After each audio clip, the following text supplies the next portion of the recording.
저는 오늘 본회의에 상정된 국민연금법 개정안에 대해 반대 입장을 밝히기 위해 이 자리에 섰습니다. 무려 18년 만에 거대 두 정당은 국민연금 모수 조정에 합의했습니다. 오늘의 합의를 이룬 것 자체는 평가할 만합니다. 그런데 더 내고 더 받는 오늘의 개혁안은 부모가 자식의 저금통을 털어 쓰는 것에 불과합니다. 부모가 둘이서 합의했다고 해서 자식의 저금통을 털어 쓰는 것이 정당화되지는 않습니다. 21대 국회에서 연금특위위원장을 지내신 존경하는 주호영 국회 부의장님께서는 소득 대체율이 43%든 44%든 자동 조정 장치가 없는 연금 개혁은 눈 가리고 아웅하기, 언발의 오줌 누기라고 하시면서 연금을 받고 나가는 사람은 먹튀하는 셈이고 청년 세대 입장에서는 약탈이 된다고 하셨습니다.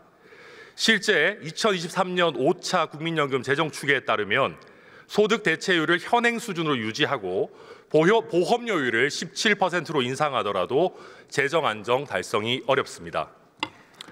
소득 대체율 43%, 보험료율 13% 안으로는 지속 가능성을 확보하는 것은 불가능합니다. 결국 미래 세대에게 감당할 수 없는 부담을 떠넘기는 것입니다.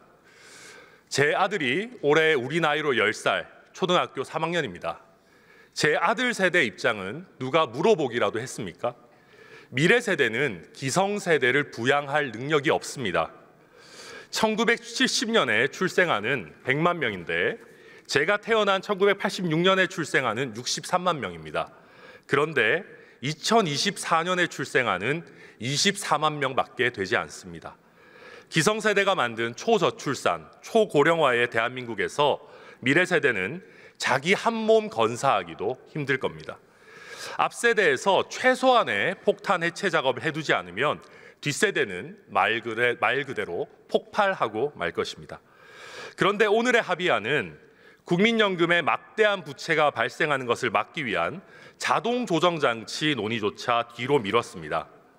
민주당이 기성세대의 연금액 삭감을 걱정하면서 자동 조정 장치에 사실상 반대하고 있는 상황에서 특위에서 자동 조정 장치가 도입될 것이라고 확신하기는 어렵습니다. 자동 조정 장치에 대한 반대는 현행 개편안이 지속 불가능하다는 것을 반증합니다. 반드시 선행되어야 할 구조조정에 대한 담보 없이, 구조개혁에 대한 담보 없이 오늘 더 내고 더 받는 모수 조정만을 한다는 것에는 결코 동의할 수 없습니다. 심지어 오늘의 모수 조정은 그 자체로 기존의 정부안보다도 우리 청년, 미래 세대에게 가혹한 계약안입니다. 당초 제시된 정부안은 청년 세대의 과중한 부담을 막기 위해서 50대는 연간 1%씩, 40대는 연간 0.5%, 30대는 0.33%, 20대는 0.25%씩 올리는 것이었습니다. 젊은 층일수록 납입 기간은 길고 보험료 부담은 커지는 상황을 반영한 겁니다. 그러나 이번 합의안은 전 세대가 8년간 매년 0.5% 인상으로 통일시켜버렸습니다. 우리 청년, 미래 세대에 대한 최소한의 염치는 있어야 되지 않겠습니까? 오늘의 합의안은 정의롭지도 공정하지도 않습니다.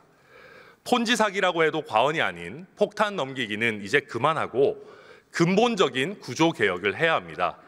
자동 조정 장치는 물론이고 KDI가 말하는 신구연금 분리안을 검토해서라도 세대별 형평성을 강화할 방안을 적극 추진해야 합니다. 아니면 지금이라도 기성세대의 부담으로 국가 재정을 투입해서 연금 고갈을 반영구적으로 막기 위한 안을 함께 고민해야 합니다.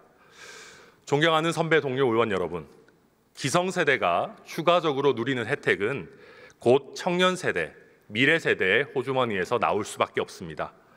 기성세대만을 위한 연금개혁이 아니라 청년 미래세대까지 지속 가능한 연금개혁을 위해서 선배 동료 의원 여러분께서 노력해 주실 것을 간곡히 부탁드립니다. 경청해 주셔서 감사합니다.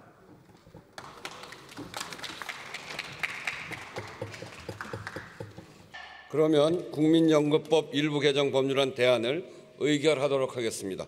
투표해 주시기 바랍니다.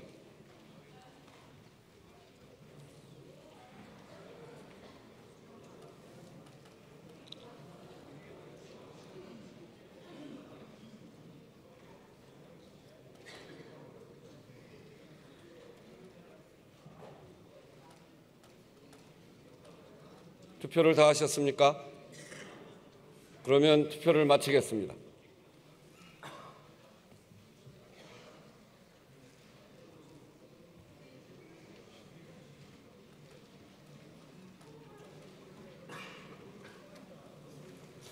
투표 결과를 말씀드리겠습니다. 재석 277인 중 찬성 193인, 반대 40인, 기권 44인으로서 국민연금법 일부 개정 법률안 대안은 가결되었음을 선포합니다.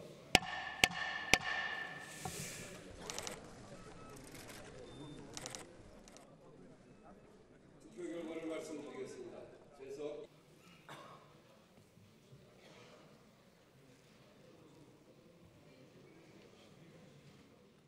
국회 본회의를 통과한 국민연금법 개정안은 돈을 더 내고 연금도 더 받는 걸 골자로 하고 있습니다. 보험료율을 현행 9%에서 매년 조금씩 올려 13%까지 인상하고 받는 돈인 소득 대체율은 40%에서 43%로 올리기로 했습니다. 내기만 하고 받지 못할 수 있다는 젊은 층의 우려를 불식시키기 위해 국가의 지급 보장을 명문화하고 군 복무와 출산에 따른 혜택, 크레딧도 확대하기로 했습니다.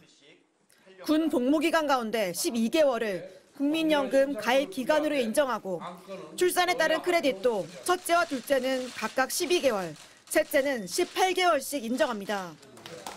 국민연금 보험료가 인상되는 건 무려 27년, 소득 대체율이 올라가는 건 18년 만입니다.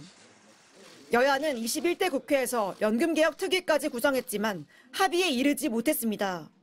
모수개혁 실패로 연금 고갈 시점이 앞당겨진다는 우려가 커지자 22대 국회 들어 민주당이 소득 대체율을 43%까지 양보했고 국민의힘도 크레딧 확대 등 민주당 조건을 일부 수용하면서 개혁안은 극적 타결됐습니다.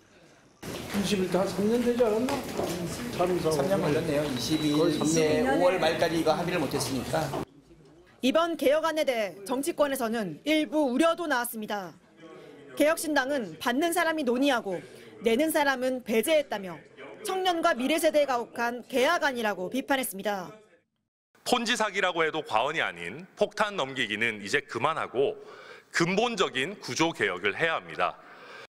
여야가 앞으로 꾸리기로 한 국회 연금개혁특위에서는 그동안 이견을 보였던 자동 조정장치 도입과 구조개혁 방안 등을 논의할 예정입니다. MBC 뉴스 지은수입니다.